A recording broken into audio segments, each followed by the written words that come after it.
ഓം നമ ശിവായ. എല്ലാവർക്കും ജ്യോതിഷ നിലയത്തിലേക്ക് സ്വാഗതം.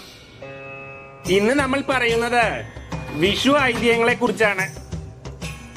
കാർഷിക സംസ്കാരവുമായി മാത്രമല്ല ഭൂമിശാസ്ത്രപരമായും ജ്യോതിശാസ്ത്രപരമായും ഒക്കെ പ്രത്യേകതകളുള്ള ഉത്സവമാണ് വിഷു. തുല്യമായത് എന്നാണ് വിഷു എന്ന വാക്കിന്റെ അർത്ഥം. രാത്രിയും പകലും തുല്യമായ ദിവസം എന്ന അർത്ഥത്തിലാണ് ഈ പേര് വന്നത്. ഓരോ വർഷവും രാവും പകലും തുല്യമായ 2 ദിവസങ്ങൾ വരും. മേടം 1-ാം തീയതിയും തുലാം 1-ാം തീയതിയും.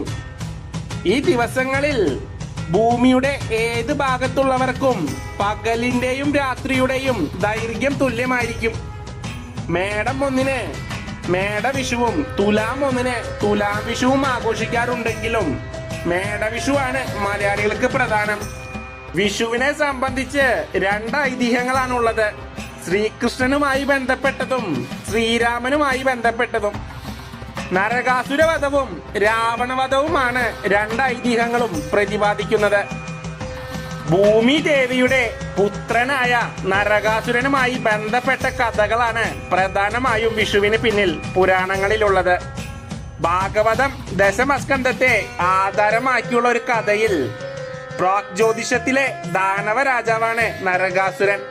ഇദ്ദേഹം വിവിധ രാജ്യങ്ങളിൽ നിന്നും 16,000 രാജകുമാരിമാരെ തട്ടിക്കൊണ്ടുവരികയും കാലങ്ങളോളം സകല ലോകങ്ങളെയും ഭീതിയിലാഴ്ത്തുകയും ചെയ്ത ദാനരാജാവ് ഇന്ദ്രന്റെ വെൺകൊറ്റക്കുടയും ഇന്ദ്രമാതാവായ അതിഥിയുടെ കുണ്ടലങ്ങളും അപഹരിച്ചതോടെയാണ് പരാതി ശ്രീകൃഷ്ണനിൽ എത്തുന്നത്.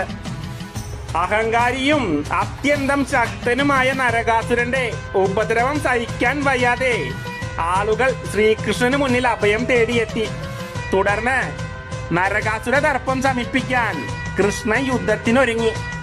ഭാര്യയായ സത്യഭാമയും ഒന്നിച്ച് ഗരുഡ വാഹനത്തിലേറി കൃഷ്ണൻ നരകാസുരന്റെ നഗരമായ പ്രാഗ്ജ്യോതിഷത്തിലെത്തി യുദ്ധത്തിന് വെല്ലുവിളിച്ചു.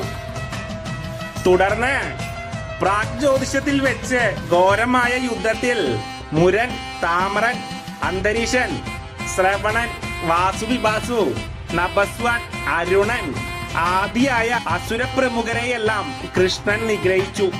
ശേഷം നരകാസുരൻ കൃഷ്ണനുമായി യുദ്ധത്തിനിറങ്ങി.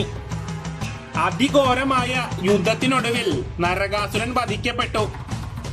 ശ്രീകൃഷ്ണൻ അസുര ശക്തിക്കുമേൽ വിജയം നേടിയത് വസന്തകാലാരംഭത്തോടെയാണ്. ഈ ദിനമാണ് വിഷു എന്നറിയപ്പെടുന്നത്. നരകാസുരൻ തടവിൽ പാർപ്പിച്ച 16,000 രാജകുമാരിമാരെയും കൃഷ്ണൻ മോചിപ്പിക്കുകയും ചെയ്തു.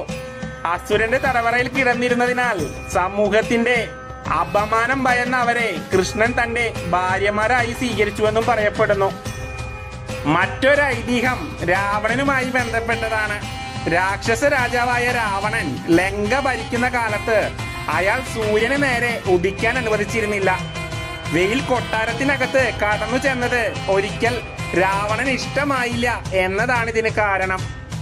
കാലങ്ങൾക്ക് ശേഷം ശ്രീരാമൻ രാവണനെ നിഗ്രഹിച്ചതിന് ശേഷമേ സൂര്യൻ നേരെ ഉദിച്ചുള്ളൂ. ആ സംഭവത്തിൽ ജനങ്ങൾക്കുള്ള ആഹ്ലാദം പ്രകടിപ്പിക്കുന്നതിനാണ് വിഷു ആഘോഷിക്കുന്നത്. വിഷുവിന്റെ തലേന്ന് ഗൃഹപരിസരങ്ങളിലെ ചപ്പും ചവറുമെല്ലാം അടിച്ചുവാരി കത്തിക്കുന്നത് രാവണവധം കഴിഞ്ഞ് ലങ്കാ നഗരം ദഹിപ്പിക്കുന്നതിന്റെ പ്രതീകമായിട്ടാണെന്നാണ് വിശ്വസിക്കുന്നു. വീഡിയോ അവസാനിപ്പിക്കാൻ സമയമായിരിക്കുന്നു. വീഡിയോ ഇഷ്ടപ്പെട്ടാൽ ലൈക്ക് ചെയ്യുക. സബ്സ്ക്രൈബ് ചെയ്യാത്ത ആളുകൾ വീഡിയോ സബ്സ്ക്രൈബ് ചെയ്യുക.